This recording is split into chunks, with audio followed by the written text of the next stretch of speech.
ਦੋਸਤੋ ਅਮਰ ਭਾਈ ਆਏ ਨੇ ਜ਼ਫਰਵਾਲ ਤੋਂ ਤੇ 4 ਮੱਝਾਂ ਦੀ ਗੱਲ ਉਸਤਾਦ ਹੋਰਾਂ ਦੀ ਵੀਡੀਓ ਲਾਈ ਸੀ ਤੇ ਆਖਿਆ ਸੀ ਕਿ ਕੋਈ ਚਾਰੇ ਹੀ ਮੱਝਾਂ ਭਰਾ ਇਕੱਠੀਆਂ ਲਵੇ ਤੇ ਮਜ਼ਾ ਆਏਗਾ ਕਿ ਇਹਨੂੰ ਰੱਖਣ ਦਾ। ਇਹ ਭਾਈ ਆਏ ਨੇ ਨਾ ਆਖਿਆ ਚੋਂ ਆਪਣੀ ਮਰਜ਼ੀ ਦੀ ਦੇਣੀ ਜੇ ਤੇ ਅਸਾਂ ਲੈਣੀ ਹੈ। ਹੁਣ ਚਾਰੇ ਹੀ ਮੱਝਾਂ ਤੁਸੀਂ ਵੇਖੀਆਂ ਨੇ, ਮੈਂ ਫਿਰ ਆਪਣੀ ਮਰਜ਼ੀ ਦੀ ਜਿਹੜੀ ਹੈ ਕੱਢ ਕੇ ਝੋਟੀ ਪਹਿਲਾਂ ਇਹਨਾਂ ਨੂੰ ਦਿੱਤੀ ਹੈ। ਦੋਸਤਾਂ ਨੂੰ ਦੱਸਣਾ ਹੈ ਕਿ ਪਹਿਲਾਂ ਝੋਟੀ ਦੁੱਧ ਕਿੰਨਾ ਕਰੇਗੀ ਤੇ ਆਪਣੀ ਪਸੰਦ ਦੀ ਦਿੱਤੀ ਹੈ ਤੇ ਕੈਸੀ ਲੱਗੀ ਹੈ ਤੁਹਾਨੂੰ।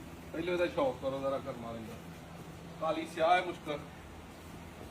ਇੱਧਰ ਨੂੰ ਕਰਮਾ ਲਈਏ, ਇੱਧਰ ਨੂੰ ਜ਼ਰਾ ਭਰਾਵਾਂ ਤੈਨੂੰ ਵੇਖਣਾ ਤੇ ਤੂੰ ਬੜਾ ਨਖਰੇ ਕਰਨ ਡਈ ਹੈ।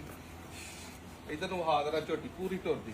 ਹਲੇ 12 ਵਜੇ ਨੇ, ਚੁਆਈ ਦਾ ਟਾਈਮ ਤੇ 5-6 ਵਜੇ ਉਦੋਂ ਜਾ ਕੇ ਝੋਟੀ ਦਾ ਹੋਰ ਤਰ੍ਹਾਂ ਦਾ ਲਿਬਾਸ ਹੁੰਦਾ। ਬੜਾ ਸੋਹਣਾ ਲੇਵਾ ਰੱਖ ਲਈਏ ਥੱਲੇ। ਇੱਧਰ ਲਿਆ ਬਹੁ ਕੈਮਰਾ ਮੇਰੇ ਵੱਲ ਜ਼ਰਾ ਵਹਾ, ਇੱਧਰ ਨੂੰ ਤੋਰ ਪਊ ਇਹਨੂੰ।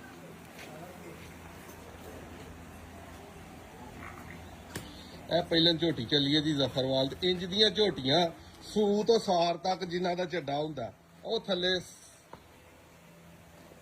ਸੂ ਤੋਂ ਵੇਖਣਾ ਕਿ ਧੁੰਨੀ ਤੱਕ ਜਾ ਕੇ ਜਿਹੜਾ ਨਾ ਕਰਮਾਲੀ ਦਾ ਲਿਬਾਸ ਕੈਸਾ ਸੋਹਣਾ ਲੱਗਣ ਡਿਆ ਹੈ। ਪਿੱਛੇ ਦੇ ਕੱਟੀ ਹੈ, ਇਹ ਹੋ ਗਈ ਹੈ ਸੇਲ। ਇਹਦੇ ਨਾਲ ਕੋਈ ਭਰਾ ਨਾ ਰਾਬਤਾ ਕਰੇ। ਅਮਰ ਭਾਈ ਕਿਹੜੀ ਜਗ੍ਹਾ ਤੋਂ ਆਏ ਹੋ? ਜ਼ਫਰਵਾਲ। ਕੈਸਾ ਲੱਗਾ ਆ ਕੇ? ਅਲਹਮਦੁਲਿਲਾ। ਕਿੰਨੇ ਘਰ ਇਸ ਤੋਂ ਪਹਿਲਾਂ ਮੱਝਾਂ ਝੋਟੀਆਂ ਵੇਖੀਆਂ ਤੁਸੀਂ? ਮੈਂ ਕੱਲ ਤਕਰੀਬਨ ਕੋਈ 6-7 ਮੱਝਾਂ ਵੇਖੀਆਂ। ਅੱਛਾ, ਫਰਕ ਕੀ ਲੱਗਾ ਸਾਡੇ ਕੋਲ ਤੇ ਉਹਨਾਂ ਕੋਲ ਆ ਕੇ? ਜੈਨੂਅਨ ਫਰਕ ਦੱਸਣਾ। ਕੋਈ ਰੇਟ ਦਾ ਵੀ ਫਰਕ ਲੱਗਿਆ, ਕੋਈ ਮੱਝ ਵੀ ਨਹੀਂ ਪਸੰਦ ਆਈ। ਅੱਛਾ, ਰੇਟ ਦਾ ਕੀ ਫਰਕ ਲੱਗਾ? ਅਸੀਂ ਤੇ ਜਿਹੜੇ ਪੈਸੇ ਮੰਗੇ ਨੇ ਤੁਸੀਂ ਆਖਿਆ 100 ਵੀ ਨਹੀਂ ਭਾਈ ਘਟਾਣਾ, ਸਾਨੂੰ ਪਸੰਦ ਹੈ, ਮੁੱਲ ਵੀ ਪਸੰਦ ਹੈ, ਝੋਟੀ ਵੀ ਪਸੰਦ ਹੈ।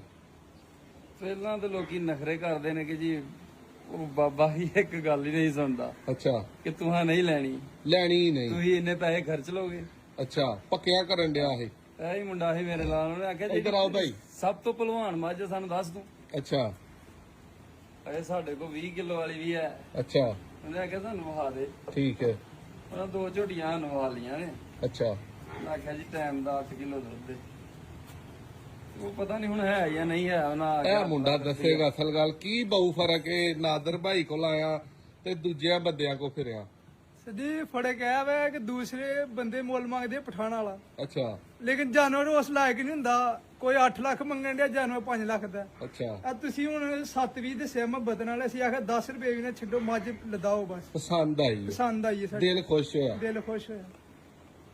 ਅੱਲਾਹ ਪਾਕ ਤੁਹਾਡੇ ਨਸੀਬਾਂ 'ਚ ਕਰਦੇ। ਪਾਸ ਕਿਉਂ ਨਹੀਂ ਕਰਨੀ ਯਾਰ? ਅਸੀਂ ਤੇ ਪਿੱਛੋਂ ਪੂਰੀ ਕੁੱਟ ਫੰਡ ਕੇ 4-4 ਵਾਰੀ ਵੇਨੇ ਆ ਪਾਸ ਜੋ ਕਰਦੇ। ਤੁਹਾਂ ਪਾਸ ਕਰ ਲੈਣੀ ਉਹ ਅਸੀਂ ਨਹੀਂ ਕਰ ਸਕਦੇ। ਇਹ ਗੱਲ ਤੁਹਾਡੀ ਹਕੀਕਤ ਹੈ, ਠੀਕ ਹੈ, ਇਹ ਤੁਹਾਡੇ ਭਰਾਵਾਂ ਦੀ ਮੁਹੱਬਤ ਹੈ। ਅਸੀਂ ਨਹੀਂ ਪਾਸ ਕਰ ਸਕਦੇ।